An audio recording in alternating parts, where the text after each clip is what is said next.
నా పేరు డాక్టర్ భద్రయ్య, ప్రభుత్వ డిగ్రీ కళాశాల అగ్రహారం. ఆన్లైన్ డిగ్రీ పాఠ్యాంశాల బోధనకు స్వాగతం. Degree second year third semester విద్యార్థులకు ధర్మరాజు వాక్చాతుర్యం అనేటువంటి పాఠ్యభాగం చెప్పుకుందాం. ఈ పాఠ్యభాగం తిక్కన మహాకవి వ్రాసింది. మహాభారతం ఉద్యోగ పర్వం తృతీయ శ్వాసం నుండి ఇది గ్రహించబడింది. విద్యార్థులకు మీకు తెలుసు, మహాభారతాన్ని నన్నయ్య, తిక్కన, ఎర్రన అనేటువంటి కవిత్రయం ముగ్గురు మహాకవులు దీన్ని అనువాదం చేశారు వివిధ కాలాల్లో. మరి నన్నయ్య 2.5 పర్వాలు రాశాడు. ఆది పర్వం, సభాపర్వం, అరణ్య పర్వంలో నాలుగవ ఆశ్వాసంలో 142వ పద్యం వరకు రాశాడు. దాని తర్వాత 100 సంవత్సరాలకు తిక్కన మహాకవి ఈ అరణ్య పర్వ శేష భాగాన్ని విడిచి నూతనంగా ఉద్యోగ పర్వము నుండి తన అనువాదాన్ని ప్రారంభించి స్వర్గారోహణ పర్వం దాకా 15 పర్వాలను తెలుగులోకి అనువాదం చేశాడు. ఆ మధ్యలో మిగిలినటువంటి ఆ అరణ్య పర్వ శేషము, అరణ్య పర్వములో శేషంగా ఉన్న సగభాగము, మరి దాన్ని తిక్కన తర్వాత, అంటే తిక్కన కాలం 13వ శతాబ్ది కాలము తర్వాత మరో 100 సంవత్సరాలకు ఎర్రన అనేటువంటి మహాకవి తన పేరు మీద కాకుండా ఆదికవి నన్నయ్య పేరు మీదనే ఆ అరణ్య పర్వాన్ని, ఆ శేష భాగాన్ని రాశాడు. మరి ఇప్పుడు తిక్కన వ్రాసినటువంటి విరాట పర్వం నుండి 15 పర్వాలు అనువాదం చేశాడని చెప్పుకున్నాం. అందులో విరాట పర్వం పిదప ఉద్యోగ పర్వం వస్తుంది. ఉద్యోగ పర్వం నుండే ప్రస్తుత పాఠ్యభాగంని మనం గ్రహించాం. మరి ఈ మహాకవి 13వ శతాబ్దం కాలం అని చెప్పుకున్నాం కదా. ఈయన మనమసిద్ధి ఆస్థాన కవి. మనమసిద్ధి నెల్లూరును ఆ 13వ శతాబ్దిలో పరిపాలించినటువంటి ఒక చిన్న రాజ్యానికి అధిపతి రాజు. మరి ఈ మహాభారత ఆంధ్రీకరణము ఎక్కువ భాగము వరంగల్లో జరిగినట్టు చెప్తారు. అప్పుడు ఆయనకు సవతి తమ్ములు, సోదరులు, వాళ్ళ వల్ల మనమసిద్ధికి ప్రాణాపాయము, రాజ్యభ్రష్టుడు అయితే తిక్కన వరంగల్లుకు వచ్చి అప్పటి ప్రభువు అయినటువంటి గణపతిదేవ చక్రవర్తి యొక్క సహాయాన్ని అర్థించడం. గణపతిదేవ చక్రవర్తి ఇదే అదనుగా నెల్లూరు వెళ్ళి వారి మనమసిద్ధి పాలివాండ్రను ఓడించి ఆ రాజ్యాన్ని మనమసిద్ధికి అప్పచెప్పడం అనేది జరిగింది. తిక్కన ప్రశాంతమైనటువంటి వాతావరణంలో ఎక్కువ భాగము ఇది వరంగల్లోనే రాశాడని చెప్తారు. మరి తిక్కనకు ఉండేటువంటి బిరుదులు కవి బ్రహ్మ లాంటి వాడు అని అర్థం. తెలుగు సాహిత్యానికి కవుల్లో బ్రహ్మ లాంటి వాడు. మరి ఈయనకి ఇంకొక బిరుదు కూడా ఉంది, ఉభయ కవి మిత్రుడు. తెలుగు కవులకు, సంస్కృత కవులకు మిత్రుడు, స్నేహితుడు అని అర్థం.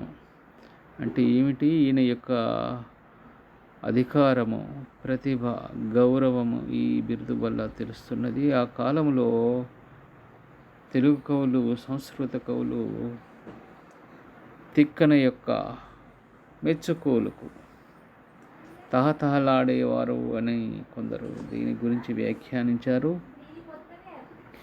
మరి ఈ భారతాన్ని హరిహరనాథునికి అంకితం చేశాడు.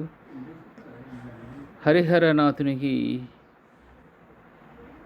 ఉత్తర భారతంలో గుడి ఉన్నట్టు కూడా తెలుస్తున్నది.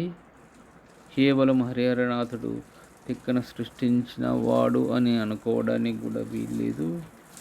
ఏది ఏమైనప్పటికీ అప్పుడున్నటువంటి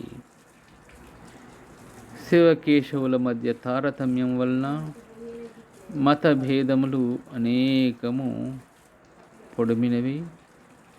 మరి దానికి విరుగుడుగా కూడా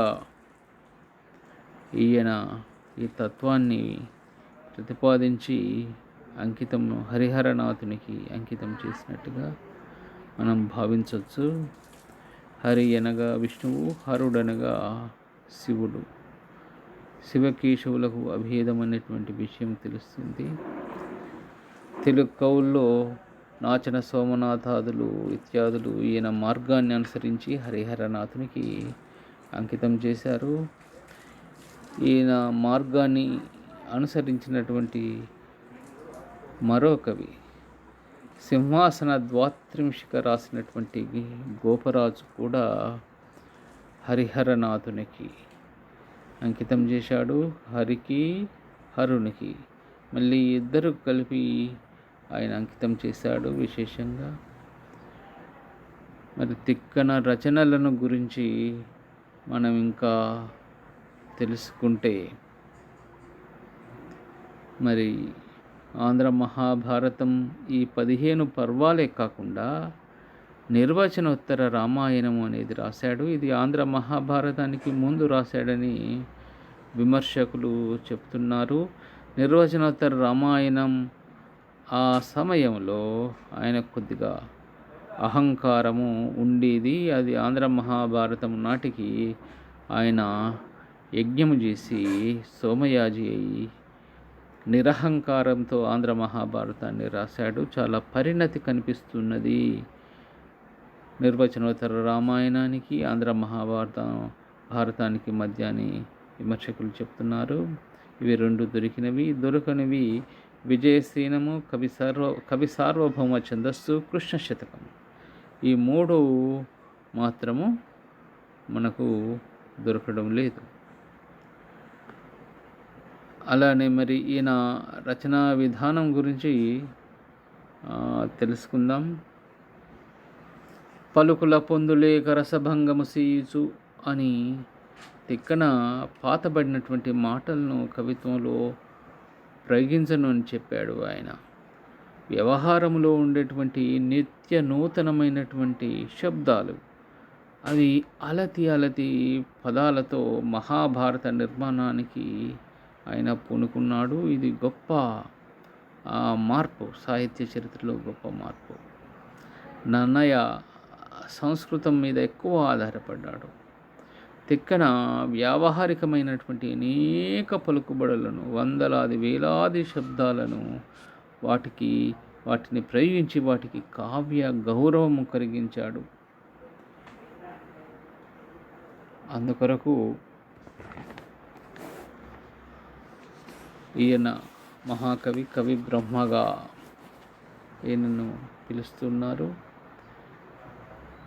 ఈయన రచనలో అలతి పదాలు, వ్యవహారంలో ఉన్నటువంటి పదాలతో కాకుండా ఇంకొకటి నాటకీయ శైలి అనేది చాలా ముఖ్యమైనది. నాటకీయ శైలి ముఖ్యంగా ఈ సందర్భంలో కానీ ధర్మరాజు వాక్చాతుర్యంలో కూడా మనకు ఆ నాటకీయ పద్ధతి కనిపిస్తుంది. పాత్రలకు స్వాగతం పెట్టి ఆ పద్యాలను ఆ పాత్రల చేత పలికిస్తే ఒక నాటకంగా నిర్మించడానికి కూడా అనువుగా ఉన్నది. అందువల్ల ఈయన కాలం నాటివాడు. ఈయనకి శిష్యుడు అయినటువంటి కేతన తిక్కన యొక్క వ్యక్తిత్వాన్ని చాలా గొప్పగా ఆవిష్కరించాడు ఒక పద్యంలో. సుఖవీంద్ర బృంద రక్షకుడెవ్వడనిన వీడను నాలుకకు తొడబైన వాడు అని చాలా గొప్పగా ఆవిష్కరించాడు. తర్వాత మరి పాఠ్యభాగ సందర్భం గురించి కూడా మనం తెలుసుకుందాం.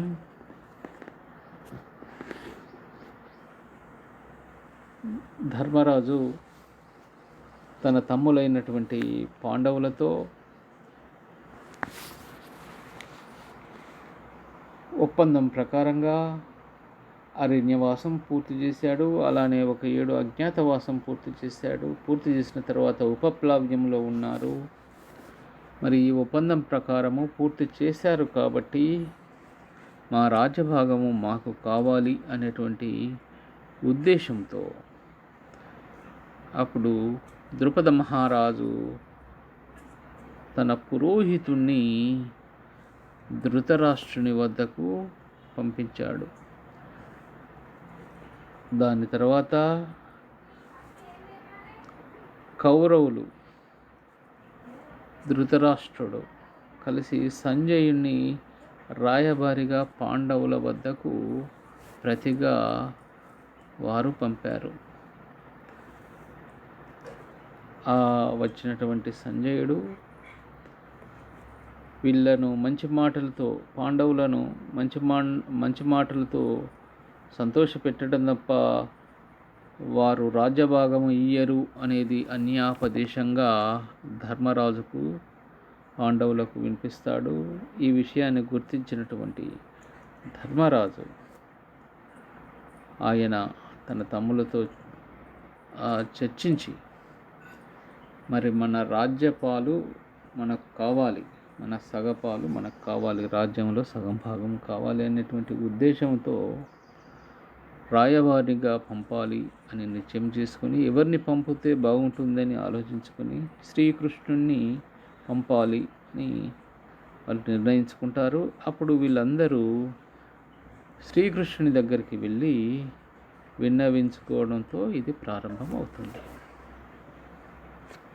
ఈ ఘట్టం ధర్మరాజు వాక్చాతుర్యానికి, చమత్కృతికి ఒక ఉదాహరణంగా మనం చెప్పుకోవచ్చు.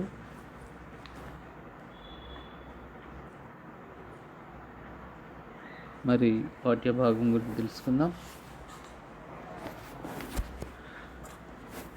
మనము జనార్దను పాలికి జని కౌరవ సభకు అతని చనుమని ప్రార్థించిన మేలు బంధుహిత గురుజనములతో రణముగాక సంప్రీతియగున్.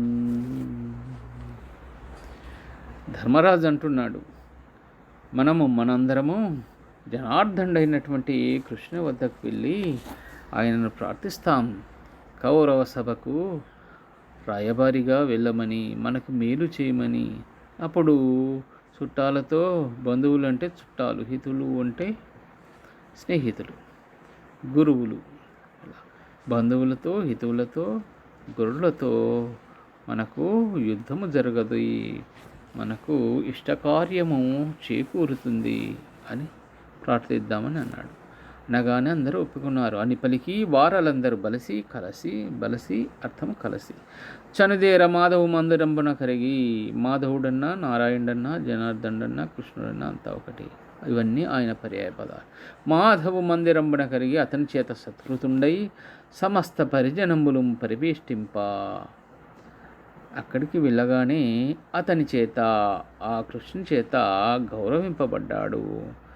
అప్పుడు తనతో ధర్మరాజుతో వచ్చినటువంటి పరిజనము, మిగతా పాండవులు, మిగతా వారంతా అందరూ ఒక పరివేష్టింప కూడుకొని ఒక పక్కన ఉన్నారు.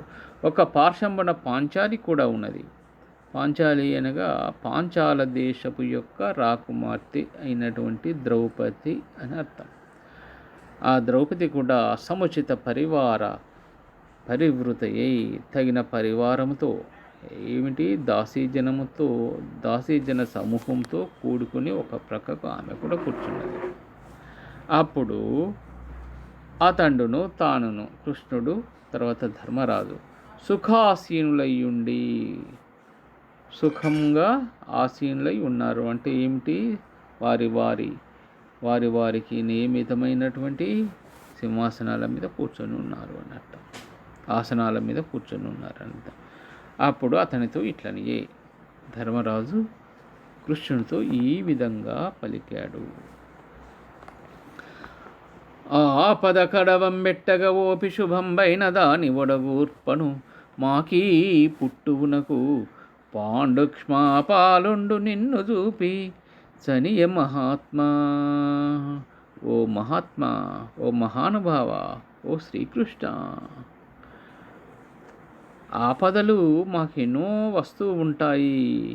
కాబట్టి ఈ ఆపదలను దాటించడానికి, ఓపికతో శుభాన్ని చేకూర్చడానికి ఈ జన్మకంతటికి ఈ పాండవులకు అందరికీ మా తండ్రి గారైనటువంటి పాండురాజు మిమ్ములను చూపి వెళ్ళాడు సుమా అని చెప్పాడు. ఈ పద్యం ధర్మరాజు యొక్క చాతుర్యానికి దీన్ని మనం చెప్పుకోవచ్చు. ప్రారంభంలోనే చెప్పాడు, మా యొక్క బాధ్యతంతా మీదే, నీవు తండ్రి లాంటి వాడివి, మా తండ్రి ఎలా అయితే మాకు శుభాలను చేకూరుస్తాడో అలానే శుభాన్ని చేకూర్చాలి అని పలికినాడు. ఇంకా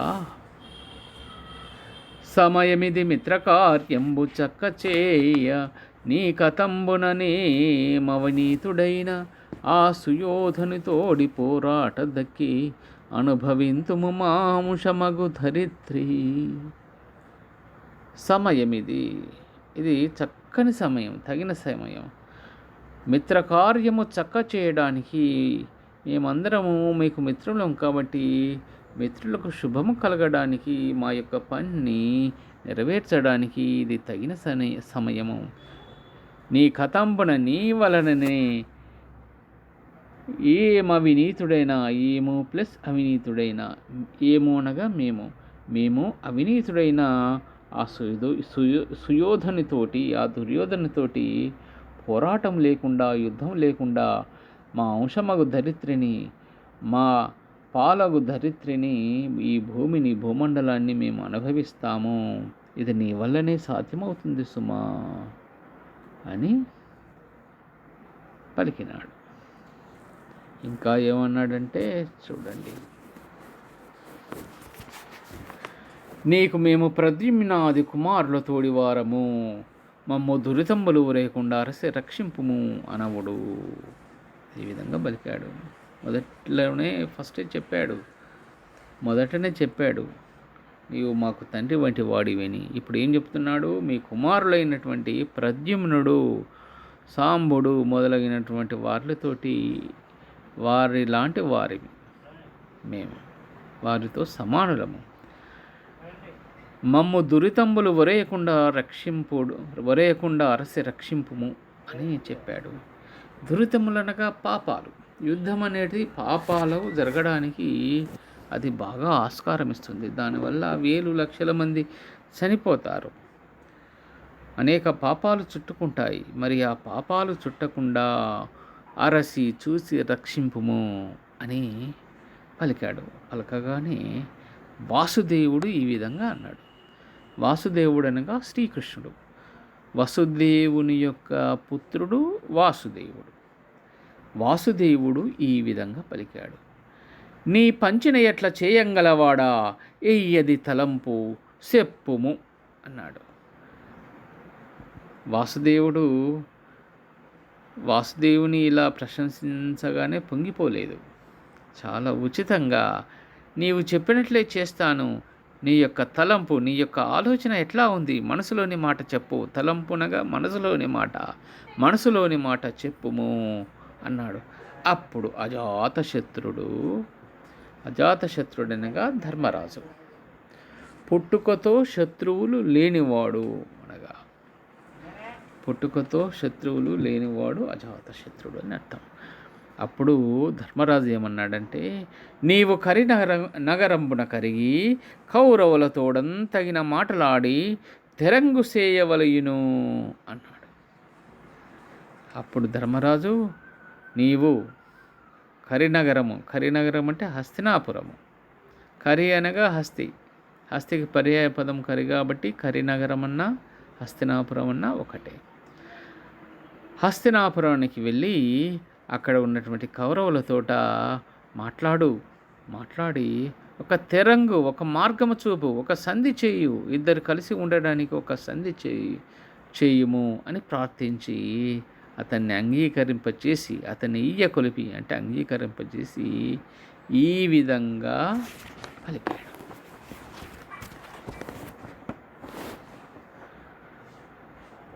మా తండ్రి తలపును ఆతని నందను చందంబు నిన్న సంజయుండు పలికిన పలుకుల తెలిసెగదా నీకు, వారి చిత్తము భంగి వాడెరుంగు, పాలు పంపనియీక మమ్మలుక తీర్చెదరుతారు, అధిక దుష్కరంబైన యా సమయంబు ఏము 13 వత్సరంబులు సల్పి వచ్చియుండ, కులము పాడి నడపదలబడు పతిసెడదలచెనేని కొడుకు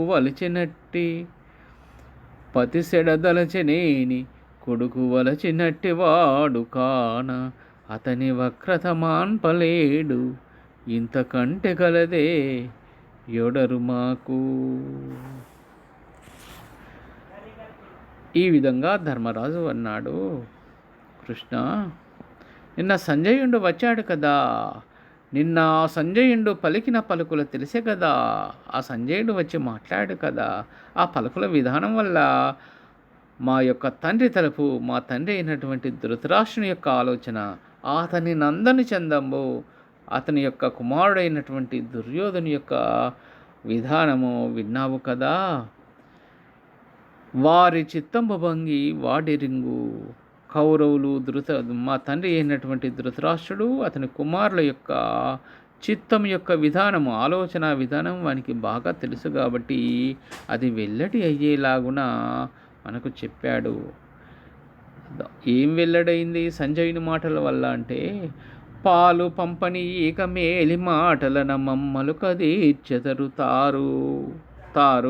ఆ దుర్యోధనాదులు, ధృతరాష్ట్రుడు పాలు పంపనీయక మాకు వచ్చేటువంటి రాజ్యభాగము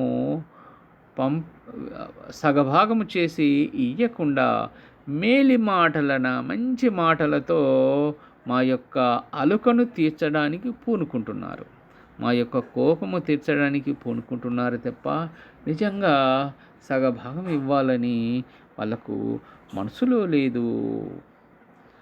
మరి మేమేం చేసాము అంటే, అధిక దుష్కరంబైన సమయంబు ఏము 13 వత్సరములు సల్పి వచ్చియుండన్, చాలా కష్టపడ్డాం. 12 సంవత్సరాలు అరణ్యవాసం, 1 సంవత్సరం అజ్ఞాతవాసం, ఇలా 13 సంవత్సరాలు ఆ సమయాన్ని, ఆ ఒప్పందం ప్రకారం ఆ 13 సంవత్సరాలు నిర్వహించి అధిక కష్టంతో వచ్చాం. మరి ఇప్పుడు కులము పాడి నలప తలపడు, మరి ధృతరాష్ట్రుడు ఈ వంశము వృద్ధి చేయాలి అనేటువంటి ఆలోచన ఆయనకు లేదు. పతిసెడదలచెనేని కొడుకు వలచినట్టి వాడు కావున, చెడిపోదలిచినప్పటికీ దుర్యోధనికి యొక్క ఆలోచన విధానము చెడిపోయేలాగునా ఉంటుంది. ఇవన్నీ తెలిసినప్పటికీ కూడా వలచినట్టి వాడు కావున, కొడుకు వలచినట్టి వాడు కావున, తన కొడుకు అయినటువంటి దుర్యోధనుడు అంటే అతనికి చాలా ప్రేమ ఉంది కాబట్టి అతని వక్రతను మాన్పలేడు. ఆ దుర్యోధన్ని యొక్క వంకర నడతను, వక్ర బుద్ధిని తండ్రి అయినటువంటి ధృతరాష్ట్రుడు పోగొట్టలేడు. మరి మాకు ఇంతకంటన్ ఎడరు కలదే. మాకు ఇంకా ఏం కావాలి? ఇంతకంటే ఆపద ఏమి కావాలి? ఇదే మాకు పెద్ద ఆపద. మా తండ్రి ఉన్నాడు. మా తండ్రి తన కుమారుని మీద ప్రేమ వలన వాని వక్రబుద్ధిని మార్చడం లేదు అని తన బాధను వ్యక్తం చేశాడు. జననియు సమస్త బాంధవ జనములు ప్రియమంద వారి శాంతులగా చేయను నెమ్మిగ ఒక్కటి అయి మనను తిరగేది యునికి మా పౌరుషమే. జననియున్ సమస్త బాంధవ జనముల్ ప్రియమున్ అందన్. జనని మా తల్లి కుంతీదేవి సమస్త బాంధవ జనములు బంధువర్గమంతా కూడా సంతోషించేలాగున ప్రేమనగా సంతోషించేలాగున వారిని శాంతులుగా చేయను. ఆ కౌరలు శాంతించే విధంగా చేయడానికి నెమ్మిగా ఒక్కటి అయి మనను తెరగు. నెమ్మిగా ప్రేమతో ఒక్కటి అయి కౌరవులము పాండవులము ఒక్కటి అయి మనను బ్రతకడానికి తెరగు. ఏదైనా ఒక ఉపాయము లేదా ఒక సంధి, ఏదైనా ఒక మార్గము, అది దాన్ని చూడాలి. ఆ మార్గం ఉంటుంది. మార్గము లేక ఉనికి తెరగేది ఒక మార్గం ఉండాలి. అది ఎటువంటి మార్గము? దాన్ని తప్పనిసరిగా ఆ ఉనికి మా పౌరుషమే. ఆ మార్గాన్ని చూడకపోవడం మాకు పౌరుషం అవుతుందా అని. అంటే సంధి జరగడానికి అనేక అవకాశాలను రాజులనేవారు తప్పనిసరి వెతకాలి. ఎందువల్ల అంటే యుద్ధం వల్ల అనేక జన నష్టము, కరువు కాటకాలు సంభవిస్తాయి. కాబట్టి ఇది మాకు పౌరుషం కాదు. శాంతి మార్గం కనుక్కోవడం అనేది మాకు చాలా ఆవశ్యకం అని అర్థం. ఇచ్చటి బంధులు నీవును అచ్చరువడి వినుచునుండ ఐదు ఉల్లును మాకిచ్చినను చాలునంటిని పొచ్చముగా దింతవట్టు పూర్ణము సొమ్మి. కృష్ణ విను, ఇక్కడ అందరూ బంధువులు ఉన్నారు, నీవు ఉన్నావు. అందరూ ఆశ్చర్యంగా వినండి. నేను ఎక్కువ కోరడం లేదు. కేవలము నాకు ఒక 5 ఉళ్ళు ఇస్తే చాలు. నిజంగా చెప్తున్నాను, పొచ్చము కాదు. ఏదో అబద్ధానికి మీరు మాటలకు అండం లేదు. పొచ్చముగా అది ఎంత వట్టు పూర్ణము సొమ్మి. ఇది నా నిండు హృదయంతో సత్యపూర్వకంగా చెప్తున్నాను. యుద్ధము జరగకూడదు. నాకు కేవలము 5 ఉళ్ళు ఇచ్చినా కూడా నాకు చాలు, తృప్తి పడతాను అని కృష్ణునితో పలికాడు. ఈ 5 ఉళ్ళల్లో ఆ పేర్లు కూడా ఉన్నవి. 5లో ఒకటి కుశస్థలము, రెండవది వాసంతి, మూడవది వృకస్థలము, నాలుగవది వారణావతము, 5వది ఇంకో గ్రామం ఏదైనా కూడా అని. ఇవి గ్రామం అంటే గ్రామాలు కాదు, పెద్ద పెద్ద నగరాలే ఇవి ఆ కాలంలో. ఈ విధంగా కృష్ణునితో పలికినాడు. ఆ దుర్యోధనుడంత మాత్రయును చెయ్యంజాలడో కాని పెంపేదం క్రూరత కోర్వరాదు సిరినాకేలందునే గ్రాసవాసో దైన్యంబులు వచ్చునాయరయు నీ చుట్టాలకుంకావునన్ మోదం బందుట కల్గు కౌరవులు ఏమం బొంది శ్రీ నొందినన్. ఆ దుర్యోధనుడు అంతమాత్రయును చేయంజాలడో కాని పెంపేదన్ పెంపేదన్ లేదా పెంపు ఏదన్ అని.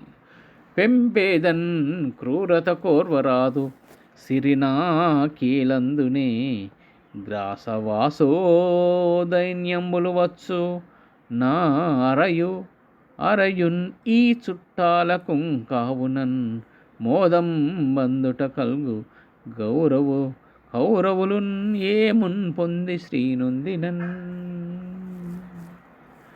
ఆ దుర్యోధనుడు అంత మాత్రయును చేయంజాలడో. ఆ దుర్యోధనుడు ఎంత కోరాను అంత మాత్రము, 5 కోరాను అంత మాత్రము కూడా చేయలేడా? 5 కూడా ఇచ్చుకోలేడేమో. కానీ పెంపేదన్ క్రూరతకన్ ఓర్వరాదు. పెనుపేదన్ నిర్భరమైనటువంటి దారిద్ర్యంలో, ఆ దారిద్ర్యం వల్ల క్రూరతను సంభవించేటువంటి బాధలకు ఒప్పుకోలేము అనేది ఒక అర్థం. పెంపు ఏదన్ గౌరవము చెడిపోయేలాగున, క్రూరతకన్ క్రూర కార్యానికి అంటే యుద్ధము చేయడానికి ఆ 5 లేకపోతే యుద్ధం చేయవలసి వస్తుంది.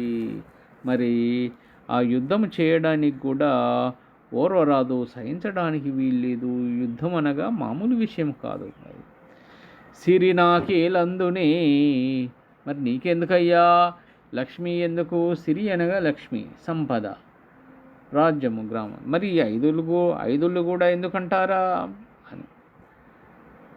ఎందుకంటే నారయు ఈ చుట్టాలకు, నేను పోషించేటువంటి ఈ చుట్టాలకు కావాలి. ఈ చుట్టాలను పోషించాలంటే అంత మాత్రమైన ఆ 5 నగరాలు లేదా 5 ఊళ్ళైనా ఉండాలి. మరి ఎలా పోషణ అంటే గ్రాసవాసో దైన్యంబుల్ వచ్చున్. అది కూడా ఆదాయం లేకపోతే తినడానికి తిండి, మరి ఉండడానికి ఇల్లు లేని పేదరికంలో మగ్గవలసి వస్తుంది. గ్రాసవాసో దైన్యంబులు వచ్చున్ కావునన్ కౌరవులున్ ఏమున్ పొంది శ్రీనొందినన్. కాబట్టి వీటన్నిటిని కూడా పరిహరించుకోవాలంటే వారు సుఖంగా ఉండాలి. కౌరవులు ఏమున్ పొంది, వారు సుఖంగా ఉండాలి, మేము సుఖంగా ఉండాలి. మోదం బందుట, సంతోషంగా ఉండడం అనేది ఇది చాలా ముఖ్యం. మరి సంధి జరిగితే, పొంది అంటే సంధిని పొంది, సంధి చేసుకుంటే మరి శ్రీనొందినన్, సంపదను పొందినట్లయితే, సంధి చేసుకొని సంపదను పొందినట్లయితే కౌరవులకు మాకు 2 వర్గాలకు కూడా చాలా సంతోషం కలుగుతుంది. ఇది అందరికీ ఆవశ్యకము అని చెప్పాడు. అప్పుడు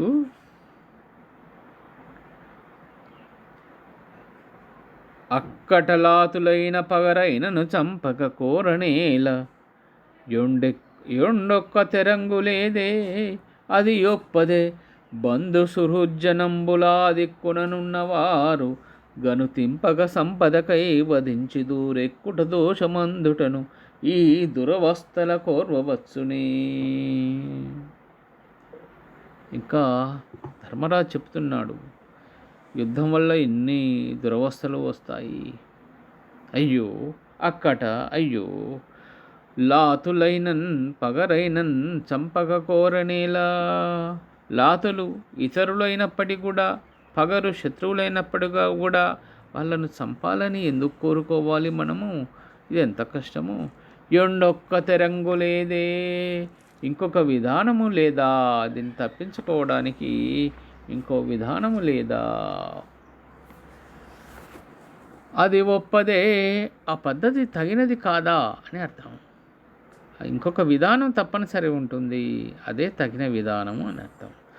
బంధు సుహృజ్జనంబులా దిక్కుననున్నవారు, ఆ దిక్కున కౌరవ పక్షములో నా చుట్టాలు ఉన్నారు, సుహృజ్జనంబు మిత్రులు కూడా ఉన్నారు.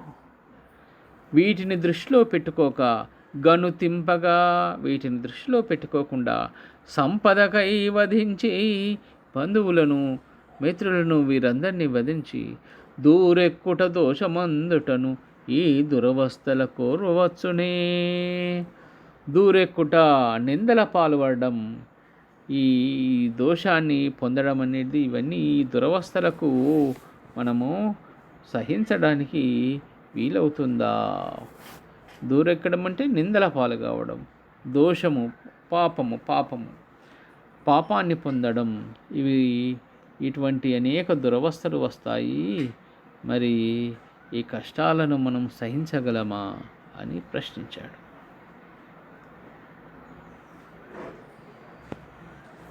అని పలికి పాండవాగ్రజుండు వెండియు. ఈ విధంగా పలికాడు. ఎవరు? పాండవ ప్లస్ అగ్రజుండు, పాండవాగ్రజుండు. సవర్ణ దీర్ఘసంధి. పాండవులలో అగ్రజుడు, పాండవుల యందు అగ్రజుడు అని అర్థం. అగ్రజుడు అంటే మొదట పుట్టినవాడెవరు? ధర్మరాజు అని అర్థం. వెండియు, వెండి అనగా సిల్వర్ కాదు, వెండియు మరియు అని అర్థం. వెండియు ఈ విధంగా ఎట్లా చెప్పాడు?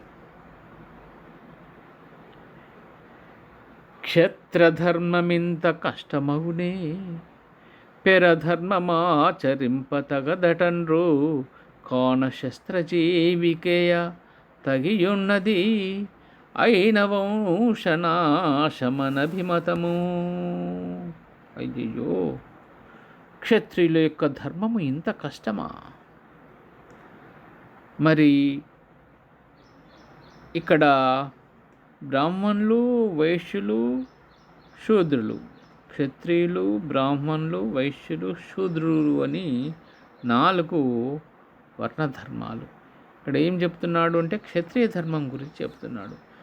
క్షాత్ర ధర్మము ఇంత కష్టమా? క్షత్రియుల యొక్క ధర్మం ఏమిటి అనగా ప్రజలను సుఖ సౌఖ్యాలతో ఉంచాలి, రక్షించాలి, శత్రువుల నుండి కూడా రక్షించాలి, అనగా యుద్ధము చేయాలి. యుద్ధము చేయడం క్షత్రధర్మం. మరి ఈ క్షత్రియుల ధర్మము ఇంత కష్టమా? ఇంత చెడ్డదా? ఇంత హానికరమా? ఇంత కష్టమగునే పరధర్మము ఆచరింపదగదు. మేము క్షత్రియులము కాబట్టి ఇతరుల యొక్క ధర్మాన్ని ఆచరింపకూడదు. బ్రాహ్మణుల వలె కానీ, వైశ్యుల వలె కానీ, శూద్రుల వలె కానీ ఆలోచించకూడదు. మా ధర్మం ఏమిటో మేము నెరవేర్చాలి. అది ఏమిటి ధర్మం అంటే శస్త్రజీవికయ తగియున్నది. క్షత్రియులం కాబట్టి మేము ఆయుధం బట్టి బ్రతకాలి. ఆయుధం బట్టి బ్రతకడమే మాకు అది తగినది. అయినన్ వంశనాశమనభిమతము. అయినప్పటికీ కూడా మేము వంశనాశనాన్ని కోరుకోవడం లేదు అని పలికాడు. కౌరవులు, పాండవులు ఒకే వంశం కాబట్టి మరి యుద్ధంలో ఏ పక్షం వారైనా సంహరింపబడతారు కాబట్టి ఈ వంశనాశనం అనేది మాకు ఇష్టం లేదు అని పలికాడు. ఈ విధంగా ధర్మరాజులో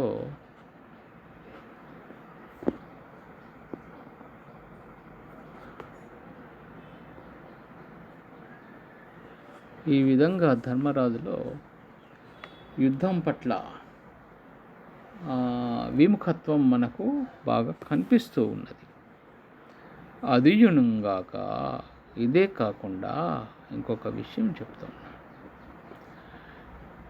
కలహమగుట లక్ష్మి కావించు ప్రాణహానియును చేయు, ఇంత నిక్కువంబు పలువురొకని కోడి పారుట, బల్లిదులు అనద చేత చెరుటయును ఘటించు. ఒకవేళ యుద్ధము జరిగితే రాజ్య సంపద లభిస్తే లభిస్తుంది, లేకపోతే ప్రాణాలు కూడా పోతాయి. ఇది నిజం. ఇంకా అంతేకాకుండా యుద్ధంలో చాలామంది ఒక్కని చేతిలో ఓడిపోవడం జరుగుతుంది. అనాథ అల్పుని చేతిలో మహాశూరులు కూడా పరాజితులు కావడం అనేది సంభవిస్తుంది అని చెప్తున్నాడు. కలహమగుటన్ లక్ష్మి కావించు. కలహం, యుద్ధము జరిగితే లక్ష్మిని కావించు, రాజ్య సంపద మనకి అందిస్తుంది. లేకపోతే ప్రాణహానియున్ చేయు, ప్రాణాలకు హాని కూడా తీసుకొస్తుంది. ఇంత నిక్కువంబు, ఇదంతా నిజము. ఇంకా ఏమిటి అంటే పలువురొకని కోడి పారుట బల్లిదులనద చేత చెరుటేను గరించు. అనేక మంది శూరులు ఒకనికి ఓడి పారిపోవడం, మహావీరులు కూడా అల్పుని చేతులు ఓడిపోవడం అనేది ఇవి సంభవించే అవకాశాలు కూడా ఉంటాయి. అప్పుడు ఇంకా జయమగును ఓడుదు మను నిశ్చయం ఒక్కడు లేదు వినుము, సమరమున పరాజయము మరణంబు కంటే హృదయ పుటభేదనము సేయు తథ్యం అనగా. యుద్ధము జరిగితే ఎవరికైనా యుద్ధంలో పాల్గొనేటువంటి ఇరు పక్షాలకు కూడా ఒక నిశ్చయం అనేది ఉండదు. మేము గెలుస్తామా ఓడుదామా అనేది లేదు. గెలవడానికి అందరూ గెలుస్తామని యుద్ధం చేస్తారు, కానీ యుద్ధము యొక్క ఫలితము అనిశ్చయము, నిశ్చయములు ఉండదు ఏ పక్షములో కూడా. ఏ పక్షంలో కూడా గెలుస్తామా ఓడుతామా అనేటువంటి విషయములో ఒక నిశ్చయం అనేది ఉండదు. వినుము సమరమున పరాజయము మరణంబు కంటే హృదయ పుటభేదనము సేయు తథ్యంబనగా. అనగా ఓ కృష్ణ అని, అఘము లేనివాడా అనకుడు అని. అఘమనగా పాపము. సమరమును యుద్ధములో ఒకవేళ ఓడిపోతే అది మరణము కంటే కూడా హృదయాన్ని, అంటే గుండెను చీల్చివేసేది అని అర్థం. హృదయం అనగా గుండె. హృదయం అంటే ఏదో కాదు, గుండెను బ్రద్దలు చేస్తూ ఉన్నది అదే అని. తప్పనిసరి పరాజయము మరణం కంటే చాలా బాధను కలిగించేది అని అర్థం. హృదయానికి చెప్తారు వ్యుత్పత్త్యర్థము. హృ అనగా హరించేది, దా అనగా ఇచ్చేది, హృదయము అని అర్థం. గుండె ఏమి తీసుకుంటుంది? హృ అనగా హరించుడు. తీసుకోవడం అంటే ఏం తీసుకుంటుంది? చెడు రక్తాన్ని తీసుకుంటుంది. ద అనగా ఇస్తుంది. ఏమిటి? మంచి రక్తాన్ని ఇస్తుంది. కాబట్టి ఇది హృదయము అని దీనికి వ్యుత్పత్త్యర్థం చెప్తారు. ఈ విధంగా చెప్పాడు. ఓ కృష్ణ, యుద్ధంలో జయమా ఓటమా ఇది ఎవరిలో కూడా నిశ్చయంగా లేదు. మరి పరాజయమైతే అంతకంటే ఇంకా మరణం కంటే కూడా హృదయాన్ని బ్రద్దలు చేసేది అని పలికి. కాననవశ్యము పెనకువ కాని ఉపాయమున పగర కడ తేర్చు ధృతింబోని నడచునెవ్వడు డెందానం చెయ్యబెట్టుకుని అతడు నిద్రించున్. కానన్ అవశ్యము పెనకువ కాని ఉపాయమున పగరన్ కడ తేర్చు ధృతిన్ పూని నడచున్ ఎవ్వడు డెందానం చెయ్యబెట్టుకుని అతడు నిద్రించున్. కానన్ కాబట్టి ఎవడైతే తప్పకుండా పెనకువ కాని ఉపాయమునన్, పెనకువ అనగా యుద్ధము కాని ఉపాయముతో ఎవరైతే శత్రువులను కడతీర్చడానికి, అంటే సంహరించడానికి ధైర్యాన్ని పూని నడచున్ ప్రవర్తిస్తాడో, శత్రువులను సంహరించడానికి యుద్ధము కాకుండా వేరే విధంగా ఎవడైతే ప్రయత్నం చేస్తాడో వాడు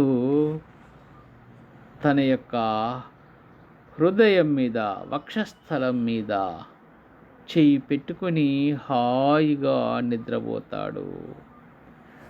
మరి రాజుల యొక్క కర్తవ్యం ఎలా? యుద్ధం వల్ల కాకుండా, జన నష్టం కాకుండా రాజ్యాలను పొందడం అనేది ఏమిటి అంటే ఉపాయాలు. సామదాన భేద దండోపాయాలు ఉంటాయి కదా, ఆ ఉపాయాలతో శత్రు సంహారం చేయడం అనేది జరుగుతూ ఉంటుంది. అందుకొరకే ఉపాయంతో శత్రు సంహారం చేయాలి, అటువంటి వాడే చేస్తాడు అని. ఇది రాజనీతిని, ధర్మరాజుకున్నటువంటి రాజనీతిని మనకు తెలుపుతూ ఉన్నది. ఈ విధంగా ధర్మరాజు, ఆ ధర్మరాజులో ముఖ్యంగా సంభాషణ చాతురి, ముఖ్యాంశాల విషయానికి వస్తే ఆయన యొక్క సంభాషణ చాతురి, పంపడానికి నిర్ణయించినటువంటి కృష్ణుణ్ణి తన తండ్రి లాంటి వాడవని, మిత్రుడని, ఇది తగిన సమయమని, మరి మాకు మంచి చేకూర్చాలని, ఇవన్నీ కోరడం ఆయన యొక్క సంభాషణ చాతుర్యానికి మనకు పట్టి చూపుతున్నది. అంతేకాకుండా 5 ఊళ్ళు ఇవ్వమనడం అనేది కూడా యుద్ధ విముఖత్వాన్ని మనకు చూపిస్తున్నది. మరి దానివల్ల ప్రజల్లో ధర్మరాజు పట్ల ఒక అనుకూలమైనటువంటి భావము కలగడానికి వీలున్నది. యుద్ధం చేసేవాడు ప్రజలను తన వైపు తిప్పుకోవాలి. కాబట్టి యుద్ధ విముఖత్వం కనిపించేలాగున ఒక 5 ఊళ్ళు ఇస్తే ఆ 5 ఊళ్ళతో వచ్చేటువంటి ఆదాయంతో మేము మా బంధువర్గమంతా బ్రతుకుతాము అని ఆ శాంతి ప్రియత్వం కోరుకునే వానిలాగా ఇక్కడ చెప్పడం అనేది మనకు కనిపిస్తూ ఉన్నది. మరి యుద్ధం ఒకవేళ జరిగితే ఎటువంటి కష్టాలు ఉంటాయి, ఎటువంటి నష్టాలు ఉంటాయి, మరి యుద్ధం జరిగితే జయం జరుగుతుందా, అపజయం జరుగుతుందా, వీటి యొక్క అనిశ్చితి కూడా మనకు ఈ భాగంలో మనకు ధర్మరాజు చెప్పినటువంటి భాగంలో మనకు స్పష్టమైంది.